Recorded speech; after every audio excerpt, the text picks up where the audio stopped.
welcome to the Sanctuary, a safe space to speak from the heart. I'm your host, Israel. I'm super excited today because I've been dying for this conversation. My guests today are Sam, Carolyn, and Jamie Collicut. Thanks for coming to the Sanctuary today. You're welcome. Um, a friend reached out and told me about your story, and I felt, okay, well, the world needs to hear this. So, what exactly is Dravet syndrome, right? I hope I said that correctly. Yes, basically it's a rare form of epilepsy. Jamie's trigger is for temperature, so it's a heat. Anything you can get a fever with. When she was 18 months old, she had her first seizure 24 hours after her 18-month meal, and she got a fever. Wow. And that was the trigger for the syndrome, but we didn't know that at the time. We had to kind of just track her seizures. And then after about a year, we started to see a pattern. And that's when they told us about the syndrome, where it was, any form of infection, like ear infection, just common cold, anything that you can get a fever with. So that's kind of what happened. 18 months, that's like baby. That's like, really young. Yes. It was really young. And how many years has it been now? And it's kind of an ongoing thing. Yes. Yeah. What she has now are cluster seizures. So it could be anywhere from 10 to 20 seizures at a time over, 2 days, 3 days. Wow. I can't even imagine it. So what are some ways that you manage it? Air conditioning.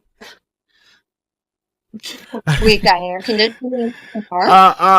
I was just thinking about it now. We've had this crazy heat wave, so it must be really trying the last couple of days here in Nova Scotia. Yes. Yeah, it has been, she has to stay wherever it's cool and, ice in a warm bottle, ice packs, anything along that line. I mean, like, and she's done school with all that too? Yes. Yeah, well, she graduated wow. from high school, and then she took the Achieve program at the community college for a year. It was all about independent living. And then she decided that she wanted to take the Disability Supports and Services program at the community college in Bridgewater. And that is a 2-year program.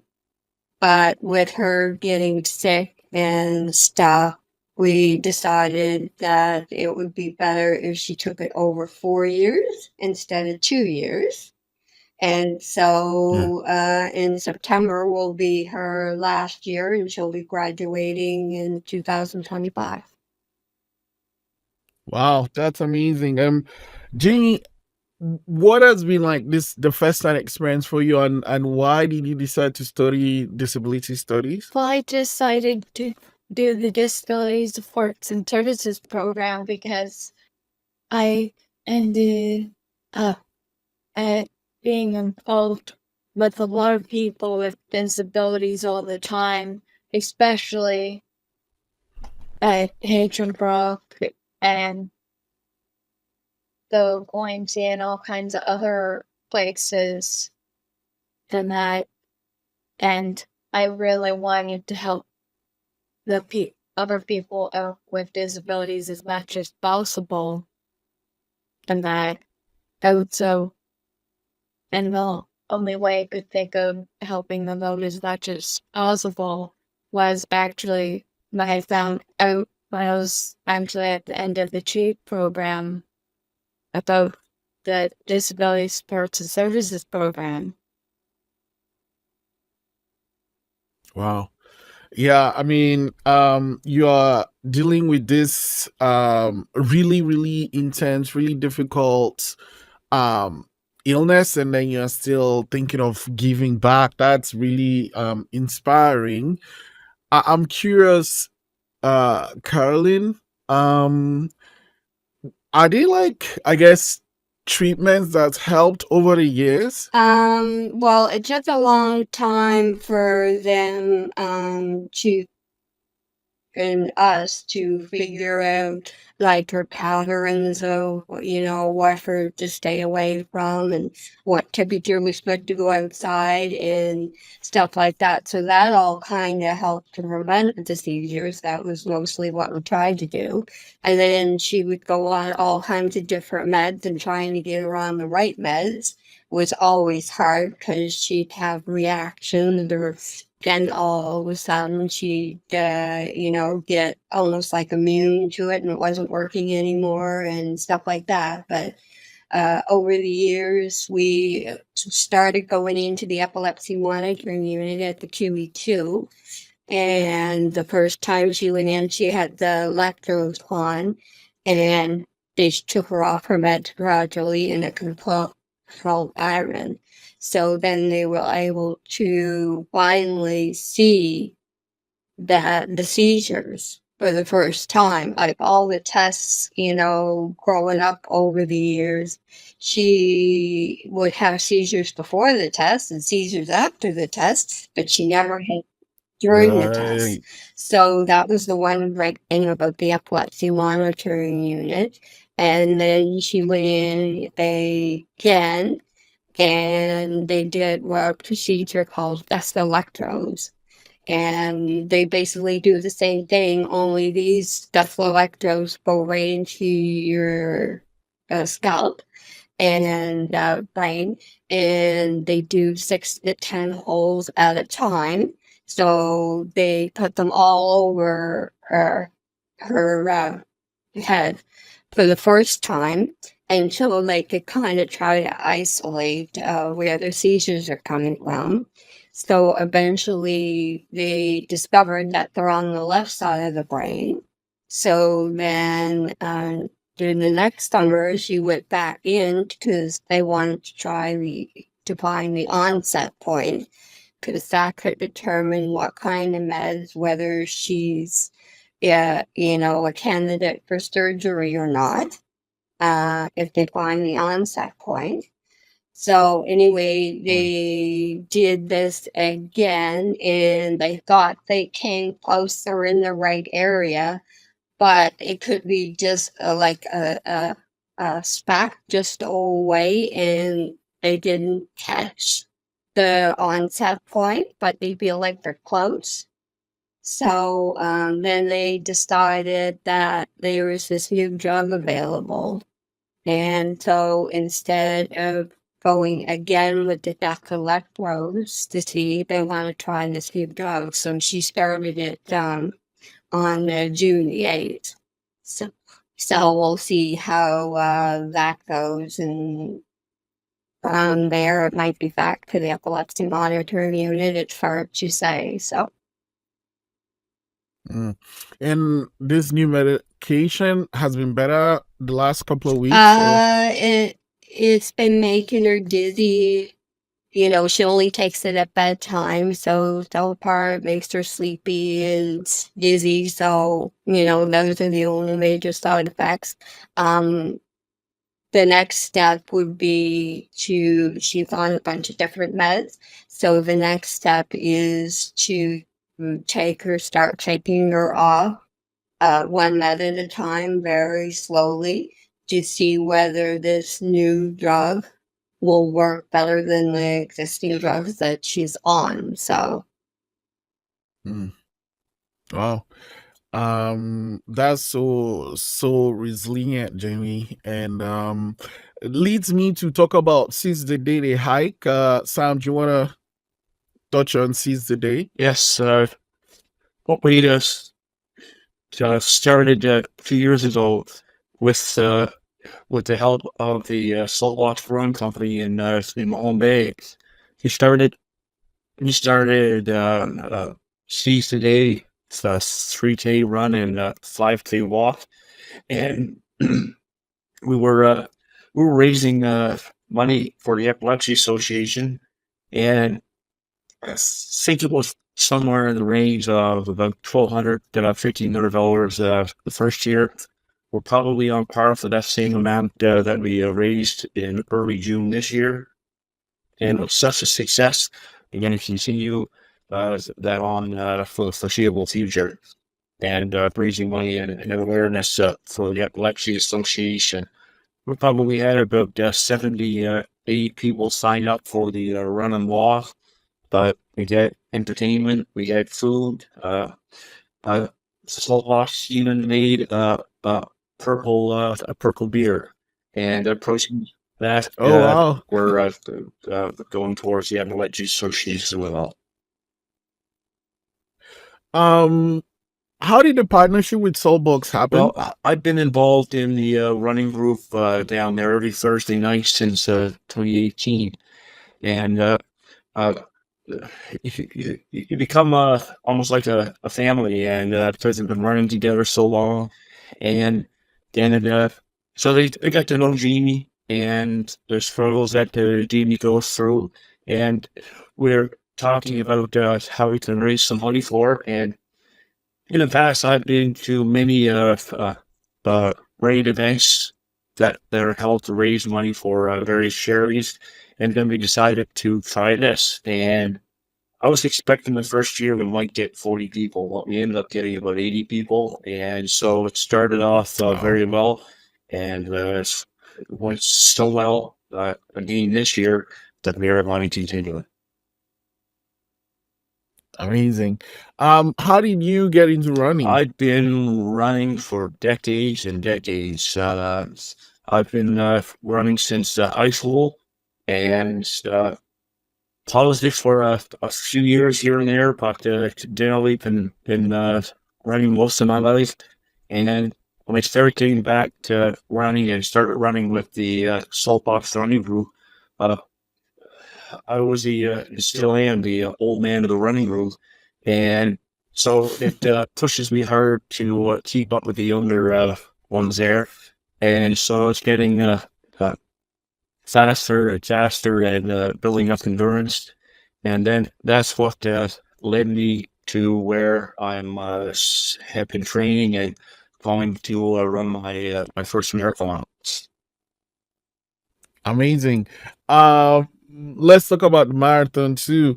I mean, you mentioned you've been training and running and pushing and building this endurance. And why is running this marathon important for you? And what can you tell us a bit about your prep for the marathon?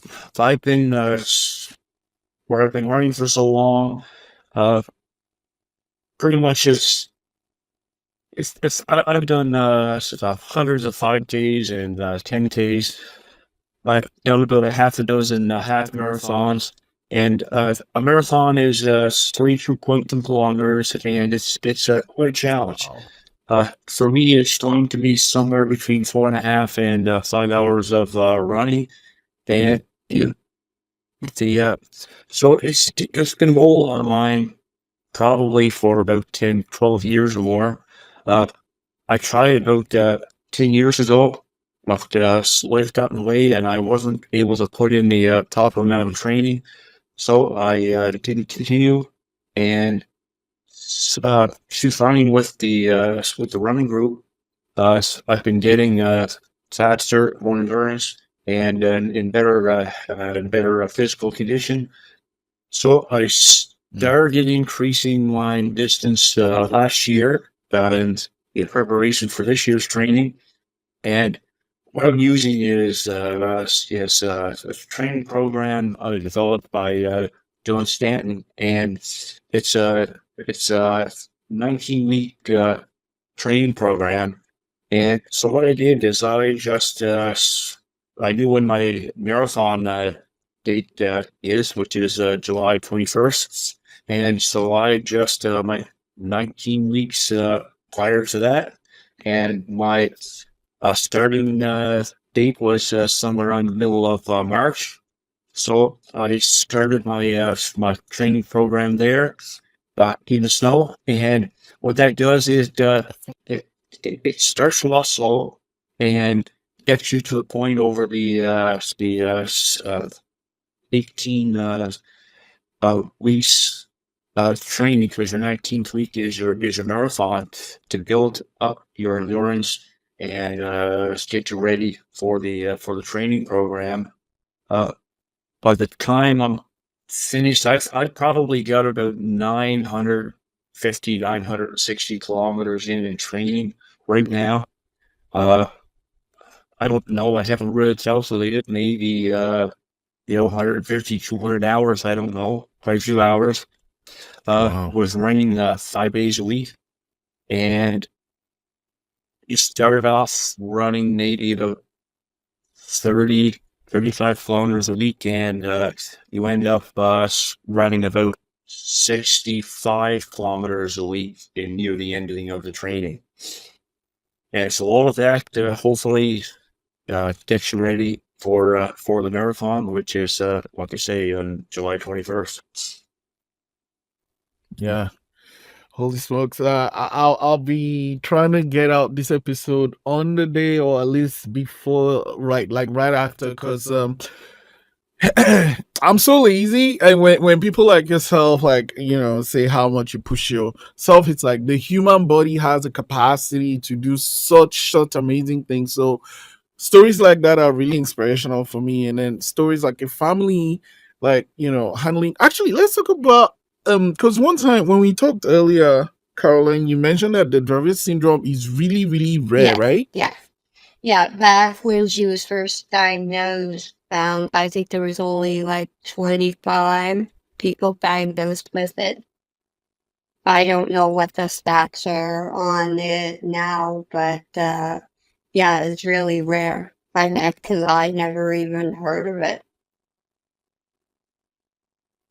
Yeah, I mean, I did some reading, and it's like, living with it and just navigating it, and then actually trying to make a life out of it must be difficult. But I think having the support that Jamie does with you and Sam actually makes it easier. Like, Jamie, what's the support you get from your parents like? Well, it is very helpful in that, but I don't just get support from my parents, I also get support from my sister too. And that, Oh, amazing! I didn't and having a family that's behind you, and also you putting in the effort um to do things to give back. Like, why is that important to you, with doing this study you're doing, and all the work you've been doing to give back? Why is that important to you, Jamie? well, it's very important in that to me, and that being because it's very thoughtful then and that and help me live a their life, and that is they're constantly having seizures. Because that can be a real Wow. pain, and that because I remember having plenty of seizures when I was little, and that is going through elementary and middle school. There was plenty of times I was having seizures, and that Man, your resilience and strength, Jamie, is really inspiring. And Carolyn and Sam, I want to say thank you so much for this opportunity to share your story. And Sam, I want to wish you well on your run in a couple of days. Finally, Carolyn, I want to end with you. What is something you'd love people that are listening to this episode to take out of this discussion we're having? Well, basically, it doesn't matter what condition you have, you still have the power to accomplish whatever you want to accomplish in life, just like Katie's doing. I mean, she got through school, she graduated from high school, she graduated from the Achieve program, and then next year she's going to graduate from college. So, I mean, you could do anything that you set your mind to. Oh man, Thank you so much for sharing, and I can't wait for the world to listen to this story. Thank you so much for the amazing things you do, and thank you so much for coming to the sanctuary today. You're welcome. Forgot to mention that another reason for my marathon is I'm raising money for the Epilepsy Association. Uh, I have a page there where we're accepting donations, and right now I think we're coming close to $1,400, and so we're going to continue to take donations, and so all of that will be going directly to the Epilepsy Association on the marathon, and to hopefully make the life of those dealing with epilepsy a little bit better. Thank you so much, Sam. I'll make sure I have the link attached to this to the podcast Yeah. also. And thank you so much for giving your time. I really, really appreciate it. You're welcome.